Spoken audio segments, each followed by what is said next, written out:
Good morning. Good morning. Good morning. Always good to talk to you. You're a very funny guy, but you already know that because that's how you make your living. That's right. You know that. Right. So let's talk about Brooklyn Nine-Nine, the episode that's about to air. We know this is a comedy. You're a funny guy, but you're dealing with a pretty serious matter. We're talking about racial profiling because your character in this next episode was racially profiled. Yes. Well, I gotta say, I feel like the best comedy has always dealt with very, very serious subjects. You're talking about Dave Chappelle, George Carlin, Chris Rock. They've always dealt with this kind of stuff with comedy, and the same thing happens with, comedic episodes of Brooklyn Nine-Nine. And I think it's no different with television. When we deal with a subject like this, it's actually based on things that have actually happened to me in my life. I've been racially profiled many, many times.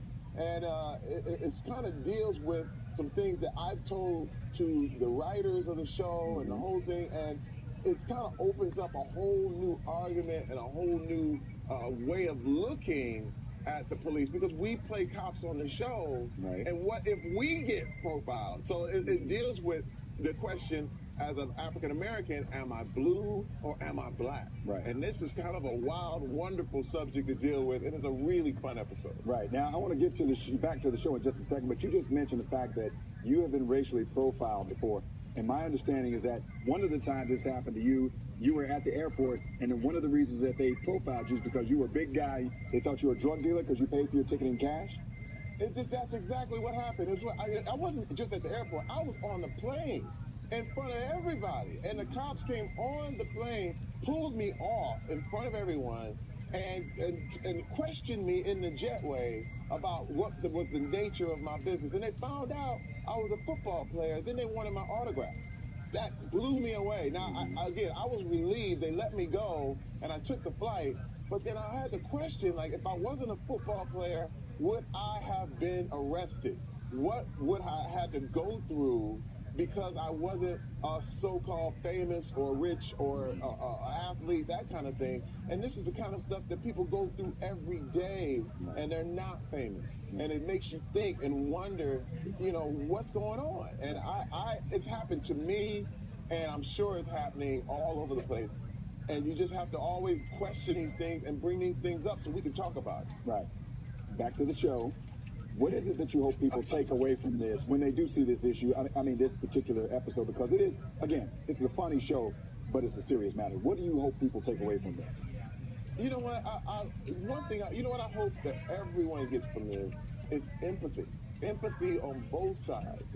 What's so crazy is that we tend to be empathetic to a lot of the community, but we're not empathetic to what the police officers have to do. And you're talking about the African Americans that are also police officers, how they have to deal within their own structure. This is why this is a great argument that Andre Braugher and I have in this episode about whether I should file a complaint or whether I shouldn't, or whether it'll hurt my career. I think this is a whole new drama and a whole new take on a subject that everybody's been dealing with over the last few years. Right. Was it hard to get this particular concept and this idea even on the screen, like with the writers and the directors and the network and everybody? Everybody was on board with it? No.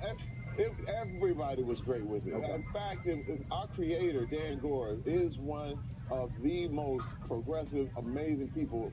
And it was his idea, actually. And he wanted to handle it with all the gusto, without making it light or making it trite, but dealing it with comedy, but also, dealing with it in a very realistic way and not in a cartoony way. Right. And let me tell you, the whole cast was on board. It was very, very special. It was weird. I mean, I have to say, it was very, very emotional, but it wasn't uncomfortable for anybody. Gotcha. Okay, Terry, what else are you working on? Other than the pecs and the muscles and all that other kind of stuff. There's more Old Spice coming. Oh, really? He's coming. More Old Spice? Oh, it's coming. It's coming. I smell good right now. That's how we do it. Okay, gotcha. All right. Well, Terry Crews, it is always a pleasure to talk. I don't think you've ever had a bad day. Every time we talk to you, you're always smiling and in a good mood. So it's a decision. It's a decision. I decided to have a great day, and I just decided today is going to be great. That is awesome, and an awesome way to live your life. Terry Crews, continued success. with Brooklyn Nine-Nine, everything that you do, and Old Spice. Continued success. Thank you. Thank you. All right. Thank you, Terry.